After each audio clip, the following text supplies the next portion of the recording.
Hey there, Lindsay here. Today I am going to talk about swatching. It's fun to swatch, isn't it? And get something brand new, a brand new supply, and you might not know what to draw with it. Maybe you're a little intimidated to break it out, but you've always got that swatch. You can make a swatch of your supplies and it kind of breaks them in. So I really love swatching for that. But I don't swatch all of my supplies. I know a lot of artists and crafters will swatch every single thing they get, but I don't, and I'm going to talk about why I don't in today's video. So the reason that I swatch is not so much to have a catalog or a record of everything I have. The reason I swatch is so that I know how a product is going to look in reality on the type of paper I typically use versus how it looks in its packaging. So if you take alcohol markers, for instance, there's usually a cap which will give you a fairly decent representation, but it's never perfect. And then depending on what paper you use, your results will vary. And so what I do for some of my markers, I actually make a swatch band. I just color a strip of marker paper and tape it on with some clear tape so that when I have all my markers on the table, I don't have to look back and find the number and refer to my swatch card. I don't do this for everything just because it's very time consuming, but like on my Prismacolor and Pro markers, I do that on their ends. I just made little round swatches using sticker paper, punched them out with my circle punch and stuck them on the ends. That's such a help because then I can see exactly what I have. So my swatches are a tool so I can get accurate results on my paper when I'm working. So I'm not surprised. I don't pick up a red thinking it's a tomato red and turns out it's like a pinky magenta color. So that's a reason why I swatch. Another reason I swatch is when I'm reviewing a product, and I'll show you my swatch binder here behind me on the shelf. Trying not to burn myself on the radiator back there. I have my little portable. Someone recommended, and I'm so sorry I can't remember the name. Somebody recommended using an oil fill radiator, and I actually had one. I'm like, that's brilliant because it's quiet. So I'm using that down here now. And I'll be putting a coat on as soon as I'm done recording. But I got this big beast of a coat that I found in the utility room. I think it was my husband's. I know it was my husband's, but it's like a 2X. It's humongous. But it's mighty cozy. So this is my swatch binder. Now I swatch my watercolors because they look different in the pan than they do when you're painting with them. I've painted enough that I know when I pick up sap green what it's going to look like, or when I grab ultramarine blue what it's going to look like in reality. But I do swatch the watercolors. The main reason though for my swatches are for review. So when somebody says, should I get the Sennelier paint set of whatever or the Rembrandt set, if I happen to have those sets, I can quickly look at my swatches and I can compare.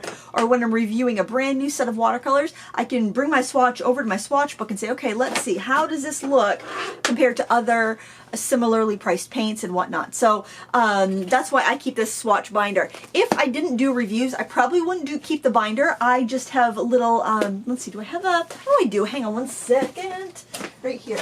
I keep a little portable swatch card in each one of my tins of watercolors. And I just have it laid out the way my tin is laid out so that when I go to paint, I can see exactly what I have in what position. Because if you look at watercolors, they look a lot darker than they really are. The more transparent the watercolor is, the less accurate it's going to look in the pan. So it's very handy because if you have two colors really close together, like one could be a phthalo blue, which is an extremely intense, cool blue. One could be a Prussian blue, which is a more granular, earthy, cool blue, but they look completely different. They lift differently.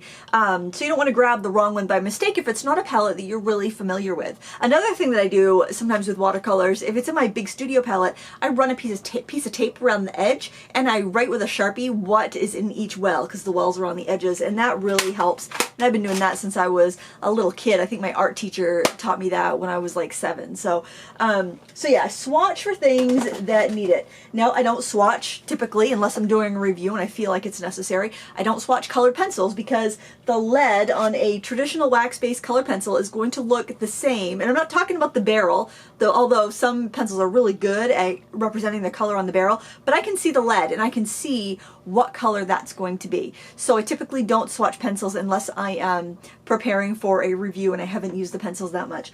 Watercolor pencils I am more likely to swatch because they have a transparent a transparent lead, I know the color is going to be more translucent. And also, when I color it out, I'm going to add water to it, and that's going to change the effect. So if it's not apparent in its natural state how it's going to look, then I swatch it. I don't swatch my oils or acrylics, and there's a couple reasons for that. For one, when you squeeze out these paints on a palette, it's really obvious what your colors are going to look like, especially for opaque colors like acrylics that are more opaque. Acrylics that are transparent will look a little bit darker, but I've painted long enough with the colors that I have. I don't have a bazillion colors, so I know what to get. But if I was unsure if they were transparent or if they were going to be opaque, I would swatch them. But I would not swatch them on a sheet like this, because then I'd have to go and find that sheet every time I use it. I swatch it on the tube, so you can either just swipe a little bit on the side of the tube, or if you want, you could cut out a piece of paper, draw a line on it. I'd use sticker paper or just one of those office supply store labels. Just mark a Sharpie across it, and then just give it a swipe of paint, and then you'll be able to see if it's transparent and see the pure color, just as you would be looking at it on a white canvas. But since those are colors that generally, when you squeeze them out on your white palette, you're seeing exactly what you have, I typically don't. Although for organization wise, you may even want to put a sticker on the cap and swatch that, just so you can easily see your colors if you have them like in a drawer or someplace where they're not really displayed or that accessible for you to like have them all lined up or hung up or something where you can see them. So use your swatches as a way to organize your supplies, as a way to see what you really have, but don't spend a ton of time swatching if it's really apparent what those colors are going to look like. Pastels, for instance, pastels dry look just like they do when you scribble them out, because there's no change. You're not wetting them generally. You're not doing anything to them that would change the way they look in their stick form.